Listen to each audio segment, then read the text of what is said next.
Mesdames et messieurs, chers internautes inconditionnés de Bénin Dabaroutou, vous savez, Bénin Dabaroutou, c'est au-delà des maires, c'est au-delà des populations, c'est également les préfets, c'est aussi les députés. Alors, nous sommes avec un député de l'opposition. Avec lui, nous allons faire le tour d'horizon de la thématique de cette 4e édition de Bénin Dabaroutou, mais aussi et surtout, nous ferons un tour sur le développement des communes du Bénin. Nous parlerons également de la politique au cours de cette émission. Je reçois l'honorable Kamel Ouassangari, député de la 4e circonscription électorale. Honorable, merci de nous recevoir. Merci, Bok. C'est un plaisir d'être avec Dabarou. C'est une première. Et je ne peux que vous féliciter pour ce que vous faites. Et bon vent. Merci beaucoup, honorable. C'est nous qui vous remercions. Vous savez, Dabarou a initié le Bénin Dabaroutou, qui est une initiative qui vise à faire le tour du Bénin avec une équipe du groupe de presse Dabarou. Nous allons à la découverte des communes, nous allons donner la parole aux autorités, aux populations de s'exprimer. Et nous sommes à notre 4e édition. Et cette 4e édition a pour thème extrémisme violent et cohésion sociale. Alors, en tant que député de la nation, dites-nous quelle est votre appréciation de la situation sécuritaire du Bénin en lien avec l'extrémisme violent. Merci, M. Bok. Comme vous le savez, dans aucun pays du monde, on ne parle jamais d'insécurité zéro. Okay. Et comme vous le savez également, je suis élu de la 4e circonscription électorale qui regroupe les communes de Kéru, Kwande, Péonko, Natitengu, Tukuntuna. Cette circonscription électorale est confrontée sérieusement au problème d'insécurité en ce qui concerne les groupes extrémistes qui opèrent dans la zone. Et il y a pratiquement bientôt un an où vous devez vous rappeler que ces djihadistes, comme on les nomme, ont eu à égorger une vingtaine de personnes dans l'arrondissement de Kaobarou. C'est pour dire que le problème d'insécurité, c'est un problème crucial. Et que c'est vrai que le gouvernement n'est pas resté les bras croisés, mais ce n'est pas encore ça. Parce que il y a moins de 2 mois, 3 mois, et juste présent dans la commune de Kéro, sur le tronçon Kéro-Fetekou, c'est difficile de circuler après 19 heures. Parce qu'on est souvent confronté par des attaques par des personnes non identifiées.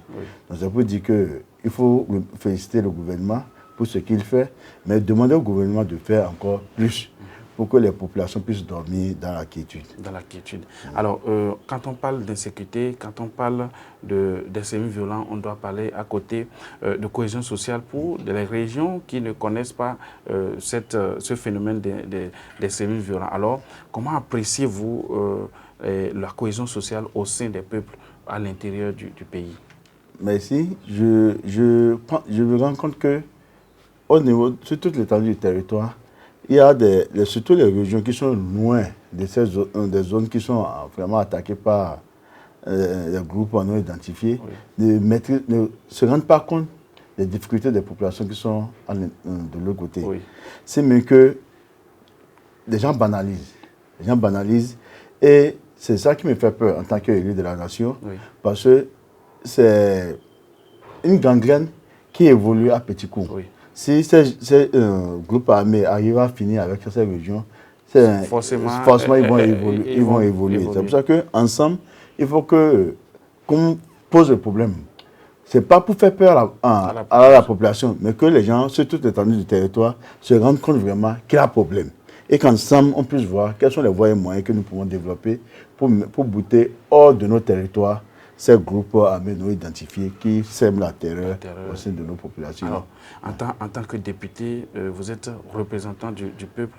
Quels sont vos conseils à l'endroit des populations sur les attitudes qu'elles doivent avoir, sur les comportements qu'elles doivent avoir pour pouvoir participer, pour aider le gouvernement à lutter contre ces personnes armées non identifiées? D'accord, merci. Le grand conseil, le conseil le plus important que je pense que j'ai à donner aux populations, c'est l'information.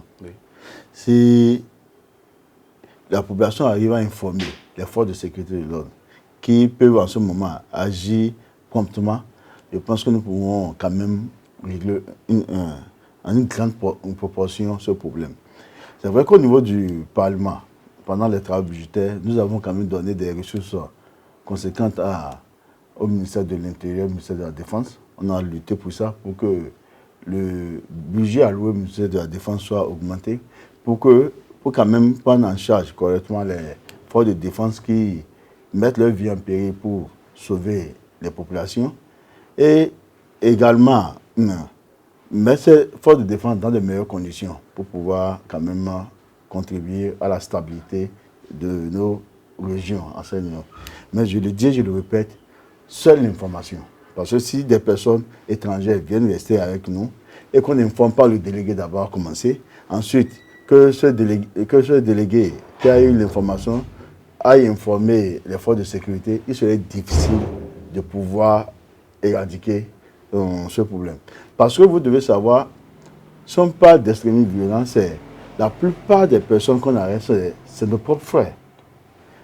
Vu la pauvreté et la misère qui circule, la misère ambiante, ces groupes arrivent facilement à prendre des jeunes à qui ils donnent des moyens quand même subséquents, qui oublient, qui font partie d'une famille, d'une communauté, et vont augmenter le groupe de ces groupes armés non identifiés. C'est pour ces raisons que je dis il faut l'information. Si on donne, s'il a un registre par exemple, comme les gens le proposent, pour que toute personne étrangère qui vient dans un village, dans un quartier, soit automatiquement identifiée, je pense qu'on peut quand même régler quand même considérablement le problème. C'est l'information. C'est vrai que je voulais qu'on finisse avec ce point, mais j'ai une question qui me vient en tête. Est-ce que vous ne pensez pas que l'extrémisme violent est quelque part favorisé par le développement qui n'existe pas dans ces régions-là? Parce que, vous savez, la plupart de ces régions sont des régions frontalières aux autres pays frères. Et il n'y a souvent pas ni école, il n'y a pas de route d'accès, il n'y a pas d'infrastructures socio-communautaires. Est-ce que vous ne pensez pas que c'est également dû au fait que relativement ces populations sont abandonnées à leur sort? Là, sur ce point, vous avez raison. C'est vrai que l'information dont j'ai parlé plutôt est primordiale. Mais également, le problème arrive au Bénin, si je prends le cas, depuis 1960, on sent qu'il y a un développement déséquilibré. Si je prends par exemple la quatrième circonscription électorale, si je prends la commune de Kwandé, d'abord, en quittant Kwandé pour aller par exemple dans un arrondissement qu'on appelle Guilmaru, c'est difficile d'y mettre pied, surtout en saison pluvieuse, parce que les voies d'accès sont tellement compliquées. Il y a des ponts dont la réflexion pour la construction a démarré durant des années qui, jusqu'à maintenant, n'aboutit pas.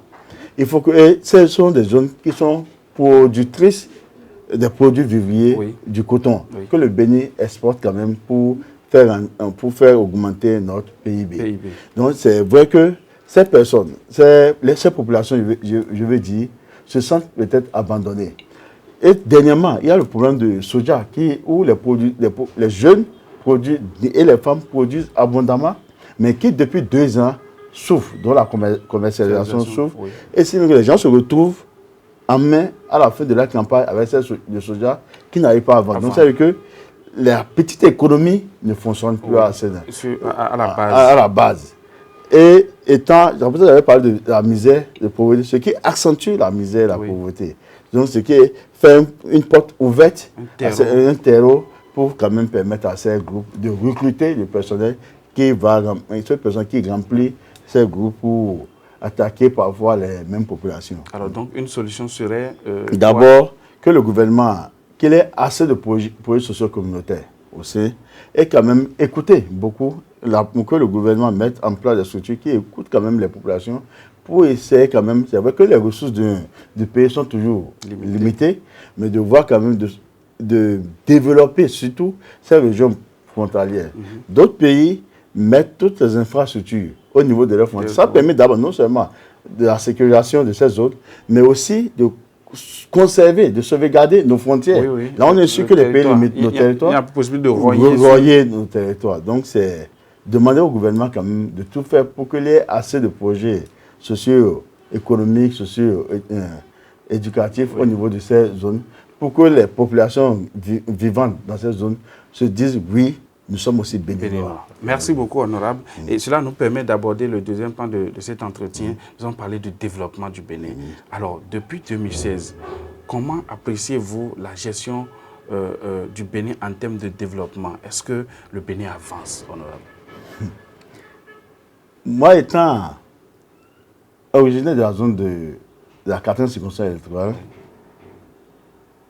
j'aurais une appréciation qui diffère peut-être de quelqu'un qui vit à Ouida. Oui, ne perdez pas de vue que vous êtes également un député. Un député Oui, je prends cas par cas. D'accord. Je prends pas cas par. Oui. On dit tout mandat impératif est dur. Je prends pas cas par cas. Oui. Je ne compte pas la 4e circonscription électorale. Oui. Depuis 2016, le gouvernement n'a rien réalisé dans la 4e circonscription électorale. Rien. Donc, si vous parlez de la 4e circonscription électorale, il y a la commune de Natitengou. Oui. Il y a eu asfaltage à Natitengou. Il y a eu marché, un marché moderne à Natitengou. Le marché n'a pas fini. Le marché est prêt. Il ne reste qu'à l'ouvrir aux populations. On dit, c'est comme même à Cotonou. Si on dit que le marché est fini, il faut que les femmes puissent aller. Oui. Mais si les conditions sont difficiles pour ces femmes, c'est compliqué. Donc je dis, rien n'a été fait dans la 4e circonscription. Je pense que... Je sais de quoi je parle. Oui, si aujourd'hui je suis actuellement au Parlement, il y a des thèmes de campagne qu'on a utilisés. Parce que les populations ont touché du doigt que depuis 2016, si je prends la commune de Kero, je prends la commune de Kwande, je prends la commune de Péonko, il n'y a eu rien de nouveau qui a été fait. Et je défie n'importe qui pour m'apporter le contraire. Il y a une route qui est en train d'aller désormais à Kwande. Vous savez, depuis quand le chantier a été lancé, et le chantier devait prendre fin depuis. Mais je viens de rentrer de Péonko il y a quelques jours. Les travaux sont à la traîne. Donc, malgré tout le discours qui se fait autour, les membres du gouvernement même ne prennent pas le soin d'y mettre pied. Pendant les travaux budgétaires, j'ai invité le ministre du Plan, le ministre de l'Économie et des Finances, à faire un tour. Et nous sommes prêts à les accompagner pour discuter avec les populations, pour comprendre qu'est-ce qui bloque l'évolution de ces voies. Vous parlez de quelle route? La cotonnière. Okay. Djougou, Péonko, Péonko, Kero, Kero, Banikwara. Et Péonko, si possible. C'est vrai que pour l'instant, Péonko, Kwande, il n'a aucun financement. Oui. Mais il y a Kwande, Natengou, qui a démarré que l'entreprise ADOT est en train de réaliser. Oui. Mais là encore, il faut qu'on se déplace. Parce que si on se déplace, ces ministres, ils toucheront du bout des doigts les souffrances des populations, ce qui peut amener à booster les travaux. Donc j'attends toujours que l'invitation, moi j'avais fait l'invitation à ces deux ministres, à savoir le ministre du Plan, le ministre Abdoulaye Biotchani, et le ministre de l'Économie et des Finances, le ministre d'État, chargé de l'Économie et des Finances, le ministre Wadaï, pour qu'ensemble, qu'on puisse aller quand même faire le tour. Et là, les populations verront vraiment que vraiment c'est une préoccupation du gouvernement, si vraiment c'est une préoccupation pour eux. Mais je dis, à ces endroits, au niveau des 3 communes qu'on appelle décapées, rien n'a été fait depuis 2016. Je vais maintenant au niveau de la zone de Kalale-Niki. Oui. Pareil. Il y a la voie de Niki-Kalale où c'est difficile d'y mettre assez. Il y a eu des promesses depuis 2016. Oui. Toujours rien. C'est seulement que, au moins à Cotonou, on voit les statuts. Les statuts, l'asphaltage. Oui, je reconnais qu'il y a de l'asphaltage à Cotonou. Mais ce qui est dangereux dans cette histoire, c'est que on applaudit, mais il y a une certaine opacité dans le coût de réalisation de ces infrastructures. Certes, il y a des erreurs, mais on veut comprendre. Oui, mais c'est des infrastructures de qualité. Vous comprenez avec moi. Qu'est-ce qui fait peur de dire à la population, est-ce que l'important, ce n'est pas d'avoir une route de qualité? Est-ce que l'important, c'est le coût qui a été servi pour réaliser cette infrastructure? Vous savez, on dit le bon n'a pas de prix, honorable. Le bon a de prix, surtout pour un pays à ressources limitées comme le Bénin. Il faut être efficient dans les dépenses. On veut comprendre. Donc, parce qu'on est dans un pays à ressources limitées, il faut faire des infrastructures qui n'ont pas... s'il y a une infrastructure qui peut vous coûter 1000 francs, dans les mêmes conditions de bonne qualité, et quelqu'un d'autre dise 2000, il faut qu'on comprenne pourquoi on donne à 2000. L'essentiel, il y a une cahier de charges pour chaque entreprise. Oui. Et voir qui peut vraiment réaliser. Mais les gens veulent comprendre, les populations veulent comprendre, les députés veulent comprendre combien FN1 a servi pour réaliser telle infrastructure. Pour tel ou tel. Sinon, personne ne compte. Mais on veut comprendre combien. Parce que dans ce pays, en 2015, il y a le DGI, DGI, directeur général des infrastructures, oui, en son temps, qui disait utiliser plus de 500 millions pour 1 kilomètre de voie, oui, c'est très cher. Aujourd'hui, nous apprenons. Oui. C'est pour ça que nous demandons à comprendre que 1 kilomètre de voie tend vers le milliard. On veut comprendre quelle est la différence là entre 2015 et aujourd'hui pour que le kilomètre de voie puisse doubler. Alors, mais le chef de l'État, lors d'un entretien, a dit, en qualifiant par exemple les routes réalisées par le régime passé, a dit que c'était un badigeonnage qui a été fait sur la route Ndali-Niki par exemple. Ça veut dire que la qualité des infrastructures qui se réalisaient avec peu de frais est à désirer comparativement à la qualité des routes qu'on a aujourd'hui. Est-ce que vous-même, vous n'appréciez pas la qualité des routes qui sont faites aujourd'hui? Quelles sont ces routes? Lorsque nous prenons les nouvelles routes qui sont construites entre, je prends l'exemple de Bopa par exemple, je prends l'exemple de Boycon, d'Abomey à Agbaïzou à Lalo à Torviclin. Il y a quand même les routes que vous citez là. Oui. Cherchez à connaître la charge du trafic actuellement. Je prends des routes diverses. Je prends la route... Abomey, Agbaïzou... Non, la charge du trafic n'est pas grande. Je prends le cas, la route Adjon, oui, si vous vous souvenez. Oui. Adjon qui sortait à Boycon. Oui. Lorsqu'on faisait cette route, les gens n'avaient pas imaginé que la route Cotonou-Boycon allait être bloquée, si vous vous souvenez. Oui. C'est que tout le trafic est allé vers cette voie. C'est pour ça que ça s'est vite gâté. C'est vrai, je reconnais que il y a les routes réalisées à faible coût peuvent vite se gâter par la réseau. Mais je dis, et je le répète, je ne parle pas du coût de réalisation, du coût réel de réalisation de ces routes. Je me dis, je veux comprendre, telle route qui a coûté tel montant, quel est le montant d'abord? C'est parce qu'il a un secret total sur le montant de réalisation des routes. Oui. Quel est le montant? Et pourquoi? Non, mais il n'y a pas un secret. Tous les chantiers qui sont lancés ont un coût. On donne le coût de chaque chantier. Et vous êtes un député à l'Assemblée nationale. C'est vous qui autorisez le gouvernement à réaliser ces infrastructures. Et dans le programme qui vous est soumis, le budget qui vous est soumis, le coût de réalisation de chaque infrastructure est mentionné. Depuis la réforme constitutionnelle, notamment faite par les députés de la 8e législature, l'État réalise et lance le prêt, commence sa réalisation et vient vous dire, pour vous faire juste un compte rendu, on a passé tel montant et c'est fini. Pour faire telle chose. Pour faire telle chose. Mais on n'arrive pas à aller sur le contenu. Même si on n'est pas d'accord sur les différents taux, ça ne peut rien changer. C'est ça qui est la difficulté. Aujourd'hui, la conception, la manière que sont conçus nos budgets, on dit infrastructure routière, tel montant. Il n'y a pas de détail. Il n'y a pas de détail. Vous allez demander fatigué. Il y a un fou dedans. D'accord.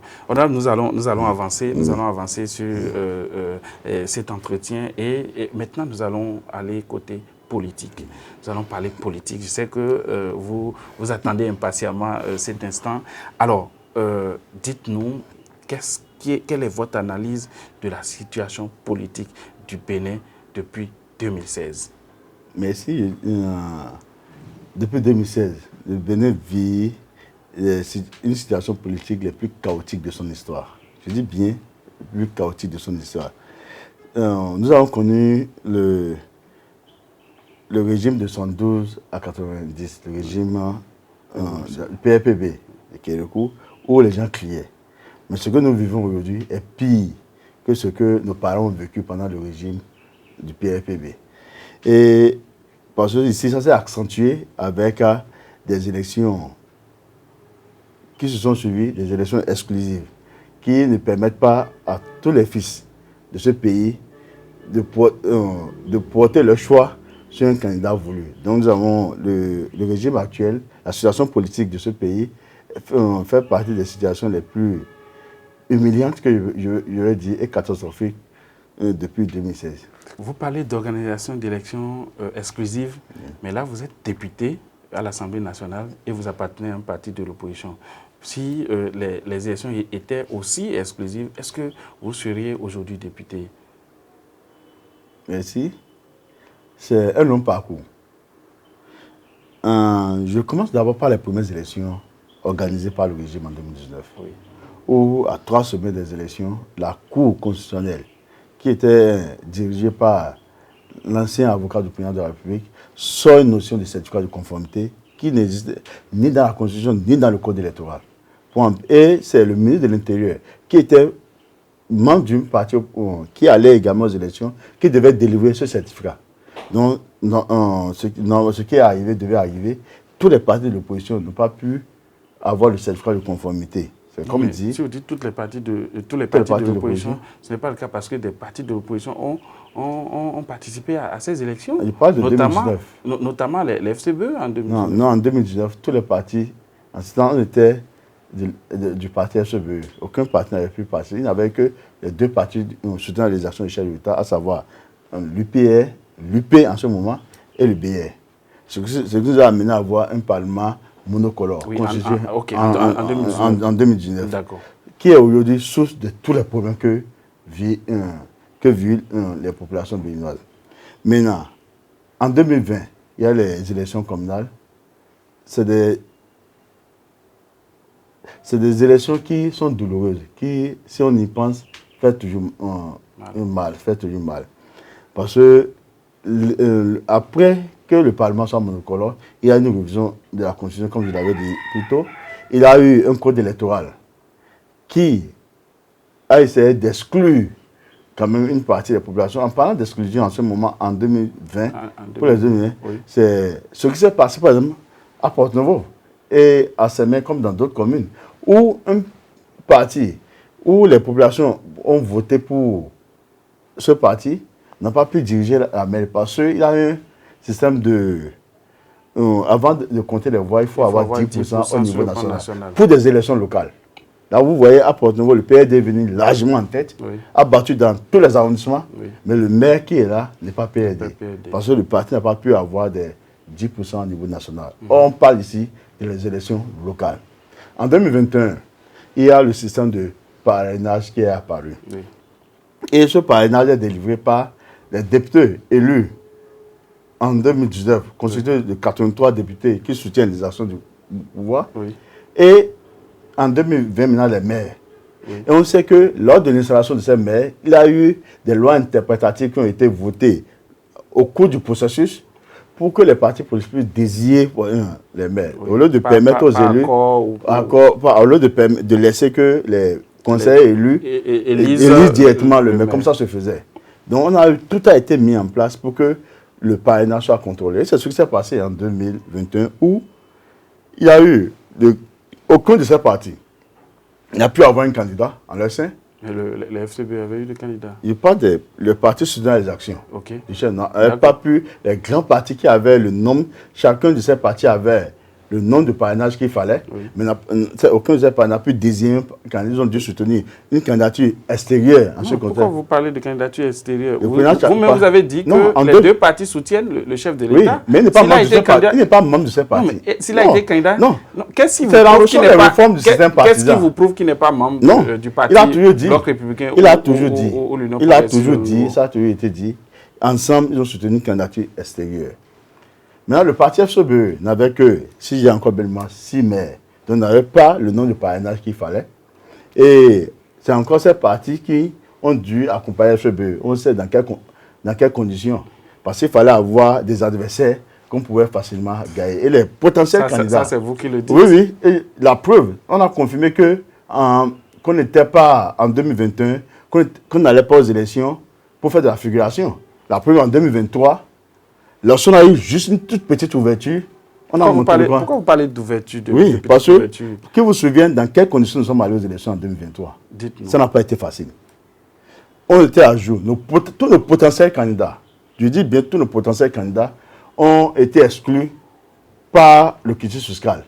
Et je vous dis ce qui... Le quitus fiscal, et est-ce que vous êtes contre que le quitus fiscal, qui doit être normalement une fierté pour quelqu'un qui aspire occuper un poste mandatif, un poste électif dans le pays, de s'acquitter de ses droits en termes d'impôts et taxes pour contribuer au développement? Au sein du Parti des démocrates, personne n'est contre le quitus fiscal. Au contraire, on s'arrange pas. C'est la manière dont le quitus fiscal est délivré. Vous comment comprendre que la plupart de nos candidats, je prends un candidat, un père à son âme, je vais parler de Koudebi, Arnaud, qui vient de nous quitter il y a quelques semaines, qui a fait une demande de quitus fiscal pendant le processus électoral.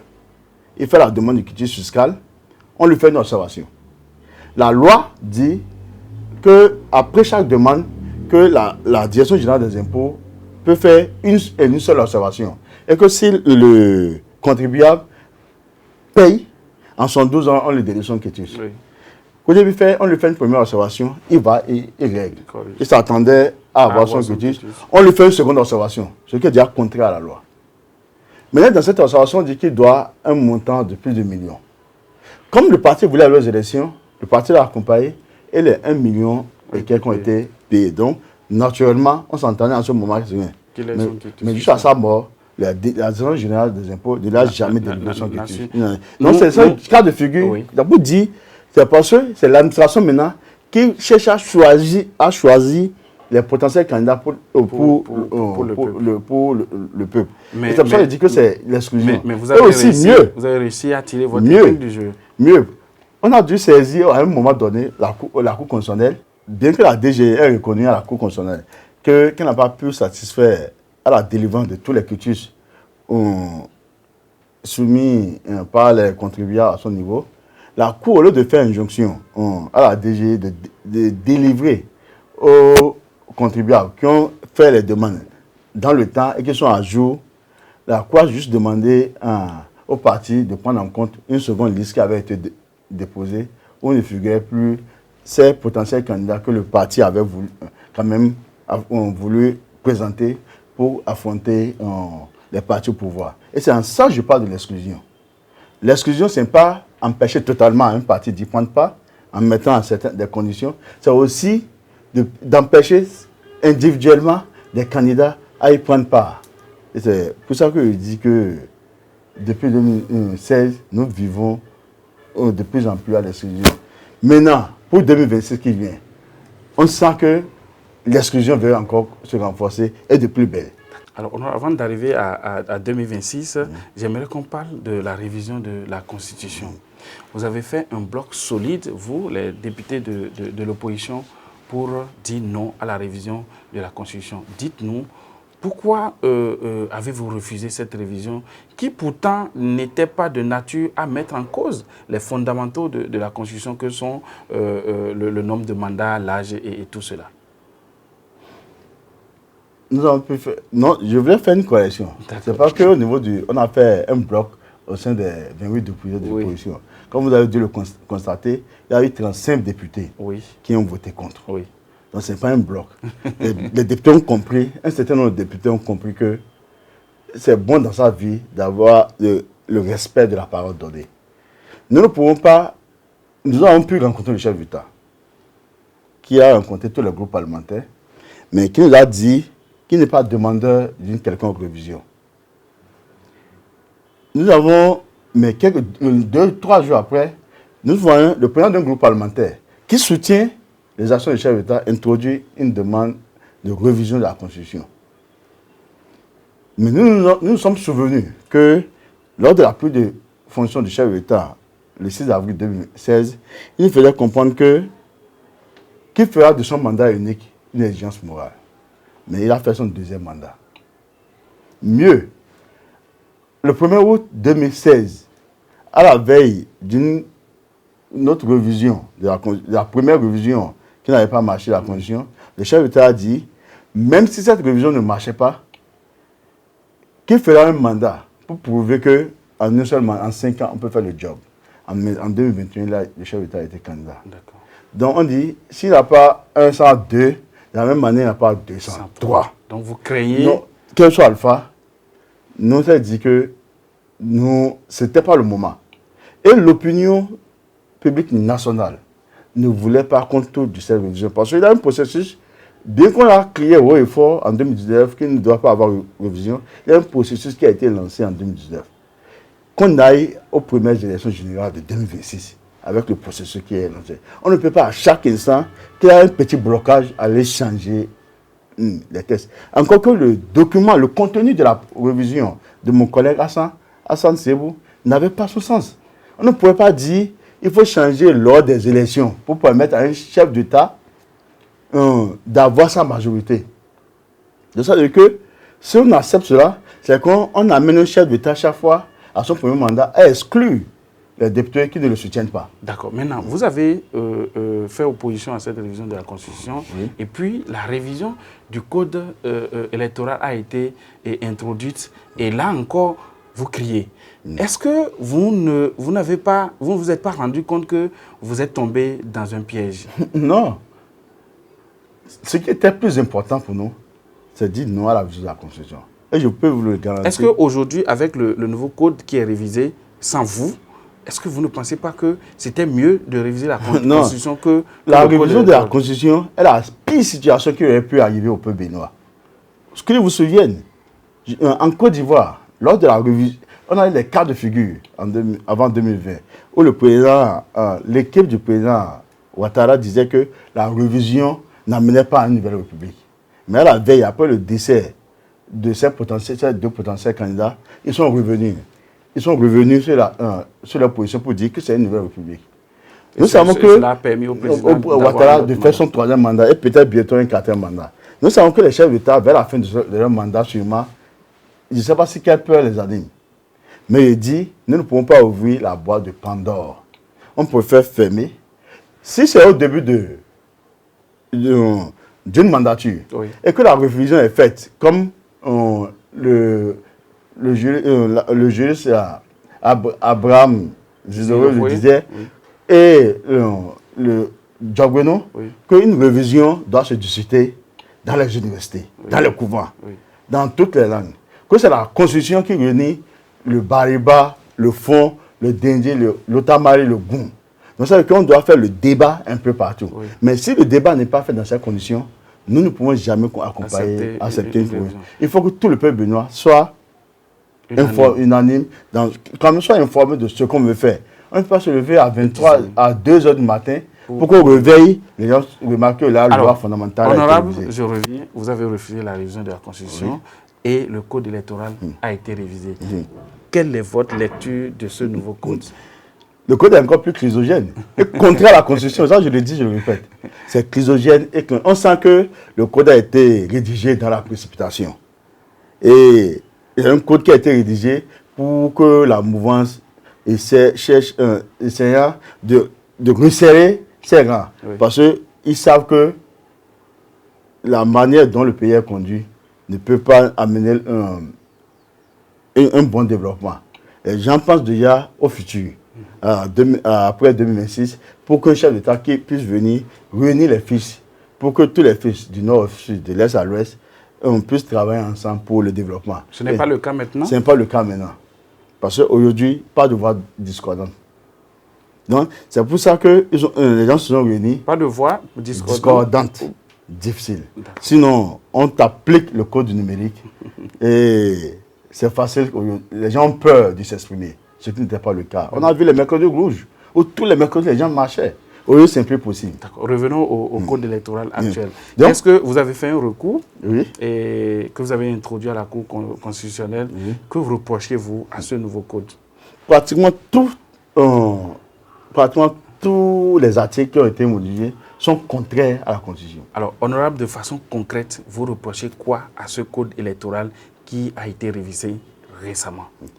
Le code qui a été révisé, pratiquement tous les articles qui ont été révisés sont contraires à la Constitution. Est-ce que vous n'exagérez pas? Non, je n'irai pas cas par cas. D'accord, on y va. L'article 37, on dit, par décision de la Sénat, les arrondissements de grande étendue ou ayant plus de 100 postes de vote peuvent être éclatés en plusieurs zones, avec chacune un coordonnateur de zone ayant les mêmes attributions que le coordonnateur d'arrondissement.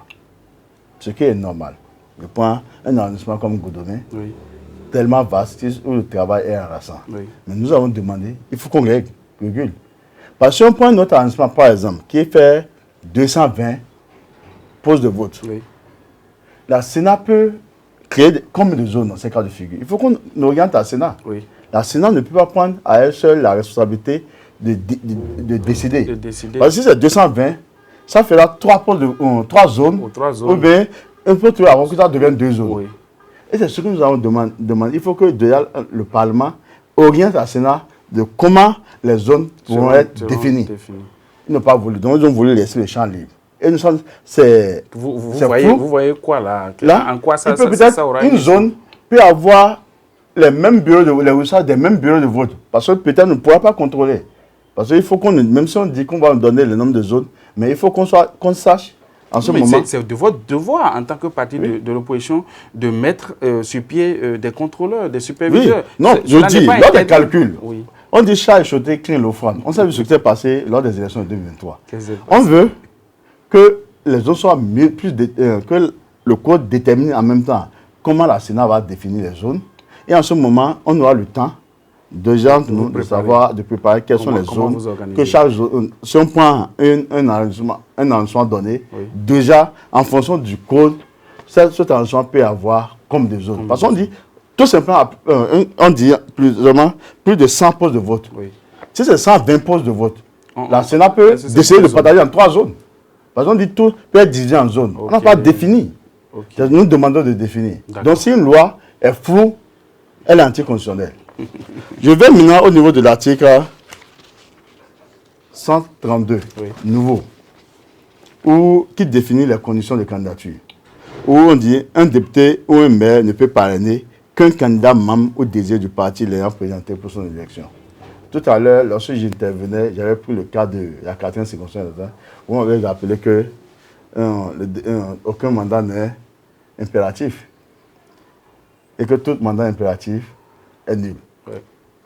En faisant obligation que le député, par exemple, qui peut parrainer, doit parler forcément le candidat désiré par son parti qu'il a présenté pour son élection, c'est que le député n'est plus libre de poser des actes. Et c'est contraire à la...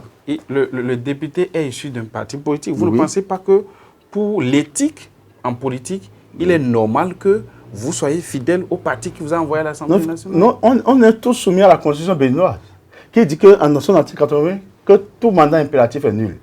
Le parti te permet de te faire... Tu passes par le parti, tu te fais élire. Mais il y a des décisions pour les prendre. C'est en ton âme et conscience que tu prends cette décision. Ce n'est pas parce que tu fais partie d'un groupe donné, un groupe religieux, une association, ou même parti, que forcément le parti doit te donner des consignes. C'est la nation, on parle de État-nation au Bénin. Donc c'est pour ça que l'État, un parti ne peut pas faire obligation. C'est-à-dire que là, l'article 80 de la Constitution n'est pas respecté. Mieux, on dit, toutefois, en cas d'accord de gouvernance conclu avant le dépôt de candidature à l'élection présidentielle et déposé à la Sénat, le député ou le maire peut parrainer un candidat membre de l'un ou l'autre des partis signataires de l'accord. Dans le code actuellement en vigueur, à son article 39, dernier alinéa, il est dit que les alliances de partis ne sont pas concernées. On ne refuse pas aux partis politiques de faire des accords, des accords qui sont également une forme d'alliance. Mais pour que ces accords puissent être en fonction, c'est après l'élection. Ces accords ne peuvent pas jouer en amont, mais en aval. C'est si ces partis arrivent à se faire, à avoir des députés au Parlement. Mais là, on parle des partis qui participent à l'élection. Donc, ces partis existent. Oui, mais pas avoir des accords. Non, pas pour avoir des élus. Pas pour travailler ensemble. Nous avons aujourd'hui l'UPR, nous avons le Bloc républicain, nous avons les démocrates, nous avons FCBE. Ces partis existent et peuvent décider de se mettre ensemble. Non, la loi pour aller conquérir la loi a refusé. La loi a refusé. D'accord. L'article 39 du code électoral a refusé. Okay. Et en ça, vous pensez que... Nous pensons que si chacun veut faire une info, c'est ce qui existe aujourd'hui au Parlement, entre l'UPR et BR, au niveau des mairies. C'est après l'élection qu'ils font pour travailler ensemble pour soutenir les chefs d'État, mais pas en amont. Il faut que chacun aille de façon individuelle à la conquête du pouvoir. Et après. Et c'est pour ça que j'ai l'habitude de dire, aucun parti, personne ne mettra quelqu'un au dos pour pouvoir avancer. Oui. Chacun avance à sa façon. On veut aujourd'hui, comme l'a dit la fin du système partisan, on veut des partis forts. D'accord. Donc si chacun est fort, chacun affronte. Et après la victoire, ceux qui veulent se mettre ensemble se mettent ensemble. D'accord. Alors, parlons alors des pourcentages, Oui. des 25% des 15% pour le parrainage. Les 15% pour le parrainage. Et ici, vous avez été, ça se dit que vous êtes désormais, vous pouvez parrainer, vous avez ce qu'il faut pour parrainer en tant que parti les démocrates, parce que c'est 15%, et effectivement, ils avaient la majorité, ils auraient pu dire 25% ou 30%. Donc, ça veut dire qu'ils ont pensé à vous, les démocrates. Ça veut dire qu'ils ont pensé à vous, qui montre que c'est anticonstitutionnel. Parce que toute loi doit être impersonnelle. Oui. Toute loi doit être impersonnelle. Si vous considérez tous ces pourcentages, on tient compte du parti les démocrates. Ils ont 28 députés, 15% ça fait 28. Oui. Il faut quand même bien, non? Il faut couvrir 3/5 des circonscriptions électorales législatives. On couvre les 3/5. Cette loi était... Non, je vous dis, ce n'est pas bien. Parce que c'est le combat que nous menons. Nous ne disons pas que parce que nous sommes déjà là, on remplit les conditions. Oui. Il y a plus de 10 partis politiques régulièrement enregistrés au Bénin pour des élections. Et on dit que c'est des partis qui, il y a 2 élections législatives qui se suivent, sont radiés. Il ne pas que les lois empêchent déjà ces partis d'aller. Ces partis peuvent aller, quitte à la population de ne pas voter pour eux. Oui. Là, mais déjà que les lois empêchent déjà de participer, c'est ce que nous disons non. Il faut qu'on ait des lois qui permettent aux partis régulièrement enregistrés à aux élections et que la population décide. D'accord. Et qu'on ne tienne pas compte du parti des démocrates pour écrire nos textes de loi. D'accord. Alors, vous avez déposé des recours. Combien de recours au total? Personnellement, j'ai fait un recours. Oui. Mon collègue Adé Chokan Gafari aussi a déposé un recours. Je sais que d'autres collègues aussi ont déposé des recours. Et la société civile, là, des Béninois déposent. Bien que, à l'étape actuelle, seuls les députés, ou bien le président de la République, avant la promulgation d'une loi, seuls les députés et le président de la République peuvent saisir la Cour. Donc nous avons joué notre rôle constitutionnel en déposant, mais des Béninois qui se sentent déjà exclus ont aussi déposé. Mais ça n'empêche pas la Cour, même si la Cour déclare que leurs recours sont irrecevables, la Cour peut s'auto-saisir de ce qui est dit dans le contenu de recours de ces Béninois. Alors, honorable, si ce code parvenait à être homologué, à être validé par la Cour constitutionnelle, qu'est-ce qui va se passer? Moi, je suis convaincu. Parce que la Cour est là pour départager. Si je dois m'exprimer, si le code parvenait, c'est après la décision de la Cour. Je ne vais pas discuter sur un code qui serait rejeté par la Cour constitutionnelle. Selon vous? Tous les ingrédients sont venus pour être rejetés. On a eu d'abord des décisions de la Cour constitutionnelle qui ont été claires pour dire que le parrainage est individuel. 2 décisions. Donc dans ce cas de figure, tout ça va tomber. Et mieux, je vais sur l'article 146, où il est dit qu'il faut que chaque parti politique doit avoir 20% au niveau de chaque circonscription électorale. Donc, et qu'au même moment, on dit, toutefois, si les partis politiques font un accord de gouvernance parlementaire en amont, avant le dépôt du dossier, et que l'un des partis a 10%, les partis ont déjà 10%, on peut faire la somme de leurs % pour pouvoir évoluer. Ça veut dire que, admettons un exemple simple, les démocrates n'ont pas d'accord de gouvernance. Vous avez 20%, juste dans 23 circonscriptions électorales sur 24. Et vous avez 19,90% dans la dernière circonscription. L'UP a 12% au niveau national. Donc, l'UP n'a pas eu 20%. BR a 15% au niveau national. Mais dans chaque circonscription électorale, si on fait la somme, les 2 sommes, ils ont plus de 20%.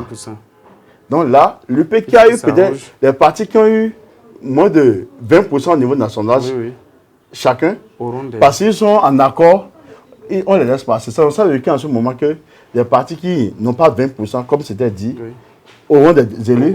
Et le seul parti qui n'a eu 19% que dans une seule circonscription électorale n'aura aucun député au niveau national. Donc c'est pour ça que je dis que la Cour est obligée de jeter à la poubelle cette révision du code électoral. D'accord, honorable. En attendant, nous y sommes et j'aimerais qu'on avance dans cet entretien. On tend d'ailleurs vers la fin. Alors, honorable, il y a eu la révision de la Constitution, la révision du code électoral et on n'entend plus parler de la libération des détenus politiques, le retour des exilés politiques. C'est bon, le combat est fini. Vous avez classé ce dossier? Non, nous n'avons pas classé le dossier. Comme c'est toujours un combat que nous menons au jour le jour. Comme, qui vous souvienne, lorsque le président, les ressorts du Parti des démocrates ont rencontré le chef d'État, il avait promis dans les jours qui suivent que les jeunes étudiants allaient être libérés. Juste président, on attend. On rappelle, chaque fois qu'on voit le ministre de la Justice, pas plus tard la semaine passée, au Parlement, on a encore posé le problème. Il dit que les diligences sont en cours. Mais ça traîne, ça traîne, ça fait plus de 3 mois. Pour ce qui est des autres, les grands, je vais parler de la ministre Rekia Madougou, le professeur Joël Aïvor, de Thibaut Ogo et certains autres, qui sont encore en prison, et des exilés politiques. C'est une préoccupation. Et comme vous l'avez remarqué, il y a quelques jours, lors de l'affaire du 8 mars, que nous n'avons pas mis sur le signe sur le signe festif, mais de rappel à nos détenus politiques et aux prisonniers politiques. C'est pour ça que vous devez voir des pailles à l'effigie de la ministre Rekia Madougou qui a circulé, pour qu'ils sachent qu'on pense à eux, on prie matin, midi et soir, et qu'on fait le jeu de police pour que très bientôt qu'ils soient avec nous. Mais nous avons comme l'impression que les sorties, leur retour au pays fait peur à une certaine classe politique. Honorable, nous tendons vers la fin de cet entretien. 2026, les démocrates ont déjà leur candidat? Nous ne sommes pas pressés. Parce que dans nos tests fondamentaux, il est dit qu'aucune position dans les organes dirigeants du parti ne priorise pas ces gens par rapport aux autres militants. Donc ça peut dire par là qu'au niveau du Parti des démocrates, nous travaillons d'abord avec la base.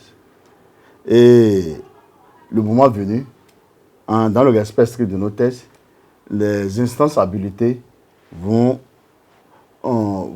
procéder à s'asseoir, que les potentiels candidats se positionnent et le choix sera fait. Alors, mais actuellement, nous travaillons directement au niveau des campagnes, des villages. Parce que nous avons des cellules représentées sur toute l'étendue du territoire national où les gens travaillent en attendant le mot d'ordre. Alors, est-ce que vous ne pensez pas que vous serez en retard? Parce que des candidats se dessinent déjà. Nous voyons des candidats qui, chaque week-end, mobilisent des populations. Vous ne pensez pas que d'autres sont en train de vous ravir la vedette? Non. Il n'est pas important que les militants des démocrates voient l'image de celui qui prétend, qui ambitionne diriger le pays dans 2 ans? À ma connaissance, aucun candidat ne s'est encore déclaré. Oui, non, des candidats se sont déclarés. Il y a des suscitations de candidatures oui, également. Chacun sa stratégie. D'accord. Chacun sa stratégie. Dans votre stratégie, vous ne pensez pas que vous serez en retard? D'autres vous dévancent déjà et occupent le terrain? Vous savez, pour les élections législatives, c'est pratiquement dans un désespoir que finalement le Parti Les Démocrates a pu participer aux élections. Oui. Avec plusieurs de ces potentiels candidats qui n'étaient pas là. Qui n'étaient pas dans la course. Mais l'équipe qu'on a en place sur toute l'étendue du territoire nous a permis d'avoir le même de députés que des partis qui ont géré seuls le pouvoir, qui ont des ministres, des DG. Nous, sans rien de tout ça, nous avons pu montrer que nous n'avons pas besoin de montrer à la face du monde les stratégies que nous devons. Plus vous êtes discret dans votre stratégie, plus vous êtes efficace. Merci beaucoup, honorable. C'est un plaisir de vous avoir reçu sur cette émission au cours de Bénin Dabaroutou. Alors, votre mot de la fin. Merci. D'abord, avant de terminer, je tiens quand même à féliciter le groupe de presse de Dabarou qui, malgré les conditions difficiles, fait quand même son petit bonhomme de chemin et profiter pour saluer son président qui vient d'être fraîchement élu à la tête d'une organisation qui regroupe quand même les journalistes en ligne. Aussi, je tiens à dire, les populations béninoises souffrent. Dans le monde comme dans le Koufo, les gens ont un problème d'eau. Dans la zone de Kalalé, il y a la voie Neki Kalalé que j'appelle le gouvernement à prendre au sérieux pour sa réalisation. Parce que comme vous le savez, Kalalé est à une frontière, comme Neki, avec le Nigeria. Il faut que le gouvernement fasse un effort dans cette zone. Et je viens maintenant au niveau de Kero Kwande Peyonko, où depuis des années, il y a le pont de Cancun, où les génies militaires avaient commencé. Des potentiels candidats, des fils de la localité, ont fait campagne de ça en 2015 pour se faire élire. Et juste maintenant, rien n'est fait. J'implore le gouvernement à penser aux populations de Girimaro, de Fortanse, de Kaobago, au moins pour la réalisation du pont de Cancun, pour la réalisation du pont de Tikudaro et la finalisation la finalisation du bitumage des routes Djogo, Peyonko, Kero, Baninkwara, Peyonko, Kwande, Natitengo. Là, ces populations qui se chinent matin, midi et soir pourront souffler un ouf de soulagement.